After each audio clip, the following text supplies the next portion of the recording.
You know, for an NBA champion, it feels like everybody's just kind of bored with the Boston Celtics. The playoffs weren't particularly exciting, the finals weren't particularly exciting, but there's some interesting stuff happening with the Celtics right now. And for a team that went start to finish through the season, they look like the best team in the league the entire year, all through the playoffs, a dominant run through the postseason. I'm a little bit concerned about the Celtics, and I'm not the only one that thinks so. They just wanted to win. They didn't care who got the attention. They just wanted to win. They wanted to show up, play for each other, and it was one of my favorite Celtics teams ever. And then a month and a half later, we have stuff like this, and it just makes me nervous. It's also really annoying, by the way. You know, Boston sports fans are over here like, oh my gosh, what happens if the Celtics don't repeat? We've got all these issues. I just want one. NC State football or basketball. Hey, made the Final Four, ACC champions this year. Carolina Panthers football, Brooklyn Nets basketball. I'm about to turn 29 years old, and the thought has crossed my mind that none of those teams are going to win a title in my lifetime. So I don't feel bad for you at all, Celtics fans, Boston sports fans. If y'all go like 18 months without a title, it's some kind of drought. Okay, getting back to the Celtics, the things that you would be concerned about are just a little bit strange for a team coming off of a title. First and foremost, Kristaps Porzingis is not going to play basketball for the next 6 months. If he comes back in December, it would be surprising. A lot of people are projecting more so January and February, and this was a concern at the time that Boston traded for Kristaps Porzingis. Everybody understood the value he was going to provide on the floor. It was just whether or not he was actually going to play. Now, granted, last year they built such a great team that they basically won the title even without Kristaps Porzingis playing. He played a little bit in the finals. He played a little bit in the beginning of the postseason, but it basically didn't matter. Now, you could argue about, some of the injury issues with some of the other teams throughout the Eastern Conference, and that actually, relatively speaking, the Celtics were pretty healthy. But still, Porzingis himself not being available for at least part of the year and potentially even into the postseason does not necessarily mean that the Celtics are not going to repeat as champs. But it is certainly concerning because even with their run to the title, even as good as they looked in the postseason, it is clear by every number, every metric that you look at, the Celtics are a great team, even without Porzingis, but they go to a completely different level when he's out there and when he's healthy. And in an Eastern Conference that is going to be better next year, it's going to be deeper, it's going to be better at the top. They're probably going to need Kristaps Porzingis this time around, assuming every single other star in the entirety of the conference doesn't get hurt in the postseason. The Knicks are better, and I think the second best team in the conference. The Sixers, if fully healthy, which is a gigantic if, by the way, if fully healthy, Philadelphia is absolutely a threat. And oh, by the way, there's Milwaukee, who has Giannis, who's basically been a top 5 MVP candidate for the last half a decade. So if you're the Celtics, you can't have this mindset of, oh, it's okay if we don't have KP, and you certainly can't have the mindset that you're just going to waltz your way back to another title. But this is the more concerning part. Once you win, you got what you wanted. Now people start veering toward what's best for them. And that's what the Jaylen thing felt to me. A lot of people are asking me over the last couple of weeks, what'd you think of Jaylen saying what he said about how he, basically insinuating he should have made it over White, who's his teammate. And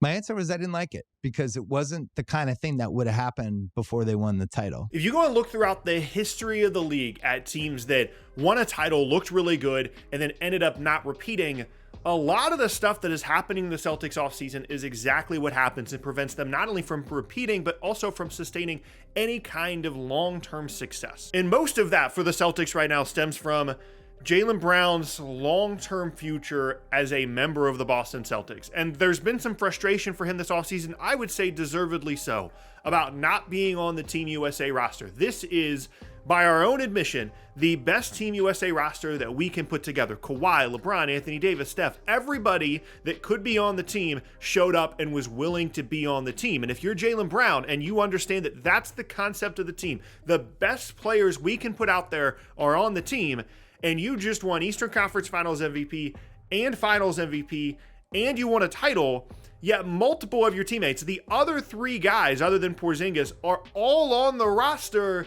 and you're not. And you had an opportunity to be the replacement guy when Kawhi left, and they still replaced you even with your teammate. I can understand completely Jaylen Brown being frustrated about that outcome, about him viewing, hey, if we're going to put together the best 12 American players on the planet to be in the Olympics, I should be one of those guys. Given my accolades this season, given the way that I played, I can totally understand that perspective. The problem is when you start talking about one of your teammates in Derek White as like, hey, I'm better than that guy. He's not wrong, but like talking down about your teammate as a reason for why you're frustrated, not ideal for a team that is trying to repeat and win a title. And it all brings me back to this one point that it's always kind of felt like in Boston, ever since Tatum and Brown got together, which I think is like 7 or 8 years at this point, these guys have been playing together. It has always felt like the perspective has been the ceiling of Jason Tatum is higher than Jaylen Brown. Jason Tatum is an MVP caliber player, and Jaylen Brown is an all-NBA caliber player. And the hierarchy always seems to have been, at least publicly, the perspective seems to have been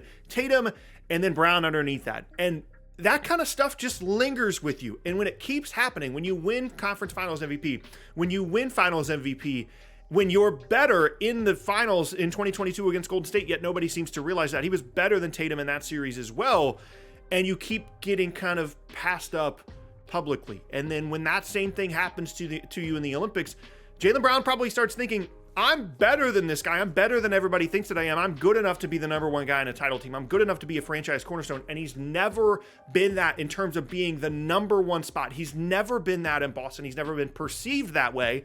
And all of that can just lead to a lot of frustration. And we saw that with the Team USA stuff. And it makes me wonder if eventually we might see that with the Celtics. Now, obviously, this is not an imminent situation. Boston has continually, all offseason long, brought back all of their guys, like to a fault. They just continue to sign all their players. Drew Holiday got an extension during the year. Derek White got an extension in the offseason. Jason Tatum got the biggest contract in NBA history, another one up on Jaylen Brown, who had that title last year. They just re-signed Sam Hauser. Like their top 7 or 8 guys, they just continue to throw more and more money at. They signed Pritchard to an extension during the season. They don't care about the second apron. They don't care about the payroll. They're spending. They know that they are a title team. And just a couple of comments from Jaylen Brown in the offseason is not going to all of a sudden mean that he wants to go somewhere else and the team falls apart. But if it did happen, let's say that in 2 seasons, Jaylen Brown is on a different basketball team. This summer, this situation, these comments are what you're going to point to as potentially the beginning of the end of this tandem. And by the way, if you're a fan of one of the other teams in the Eastern Conference, you're hoping that that happens, because the only way, with the way they've constructed this roster, the only way that the Celtics aren't championship contenders for years is if they choose not to be, aka they trade away some guys to save money, they let KP walk when he's a free agent in 2026, or if Jaylen Brown decides he wants to be somewhere else and he wants to have his own team. Those are the only 2 scenarios in which they are not a contender for years and years and years. They have just built the team that well. And like I said, this is not an imminent situation. I don't think it's going to happen this year. I don't think it's going to happen in 2 years. It might not happen ever, but the history of the modern NBA tells us that players of Jaylen Brown and Jason Tatum's caliber that get drafted to the same team, that play well together, that win a title together, they don't stay together for the entirety of their careers. The last 10 to 15 years in the NBA tells us that at some point, one of those guys wants to go elsewhere, or they go somewhere else in free agency, or one of them requests a trade, or one of them wants to go back and play, somewhere where they're from. 7 to 8 years of these guys playing together at the level that they have is already more than you would expect.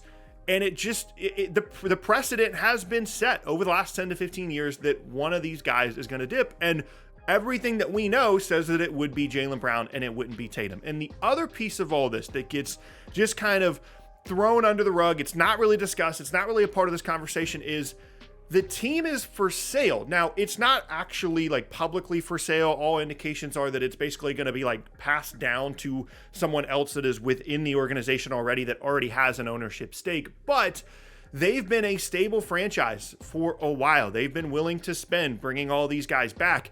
And a lot of that stuff can come from the ownership group. One of them, some of the more stable franchises that we have in sports come from the fact that the owners have been there a long time. They're willing to spend. They're willing to let the basketball people make the basketball decisions.